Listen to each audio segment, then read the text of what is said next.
From LEX 18, your official UK sports station for Big Blue Nation, this is BBN Tonight. Presented by Central Bank, the official bank of UK athletics.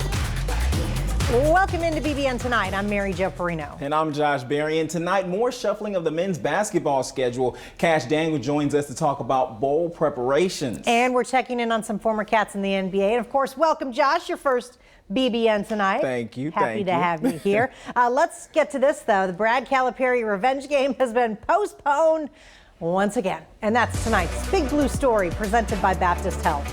The game was originally supposed to be part of the opening week multi-team event here in Lexington.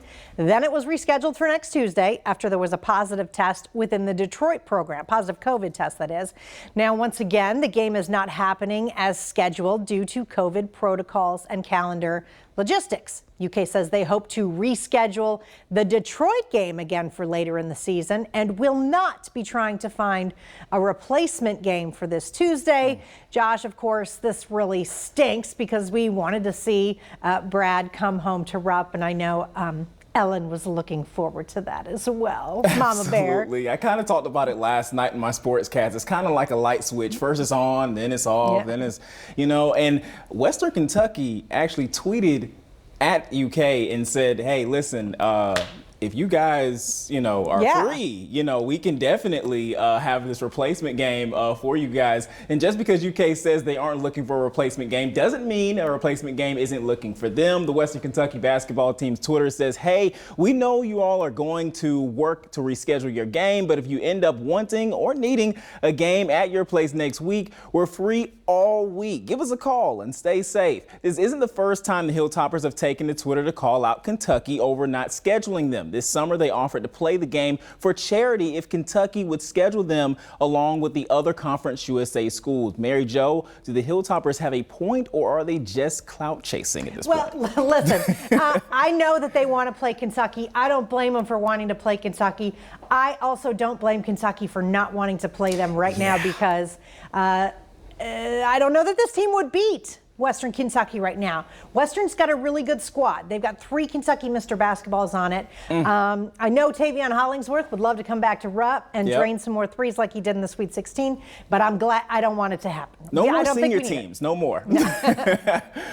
All right, meanwhile, TV times for the rest of the Kentucky basketball schedule have been announced. All of the games will be nationally broadcast, with a majority of those being on the ESPN family of networks. Hopefully we'll get to hear from other baseball legends like Mark Teixeira during those games because, that's what basketball fans want. 3 Tuesday, 9 p.m. tip times. I could do without those. Josh, how are we supposed to get to work on time on Wednesdays when you got to stay up till 11:30? Well, you're probably already up. Yeah, that's just the young guy in me, staying up. But I heard that 9:30 games are just not your thing. So no, that's the old woman in me. Yeah, that's how it works.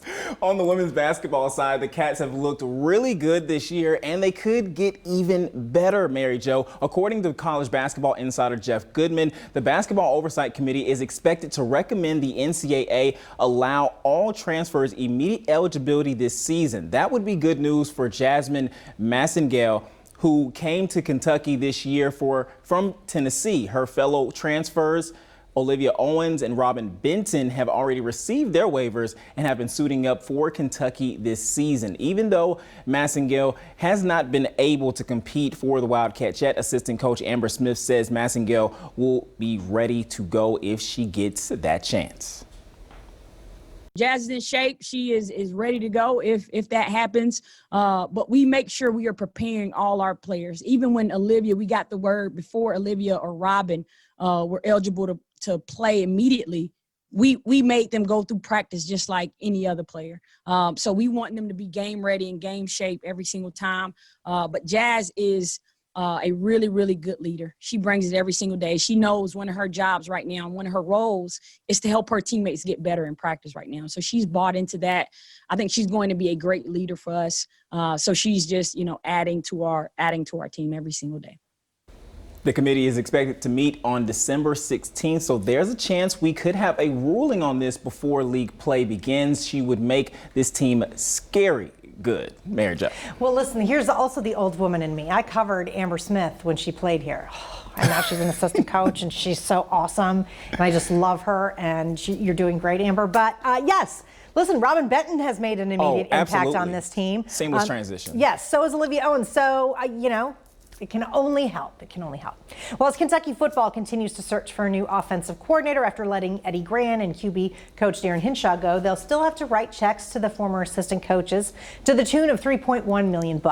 Gran had signed a contract extension that included a raise less than a year ago. Hinshaw signed a 2-year extension this offseason. So Kentucky owes Gran $2.35 million and Hinshaw $750,000. If either coach finds work at another program, the salary they earn there will offset what Kentucky owes them. When asked about the financials of making this change during the pandemic, Mark Stoops said this.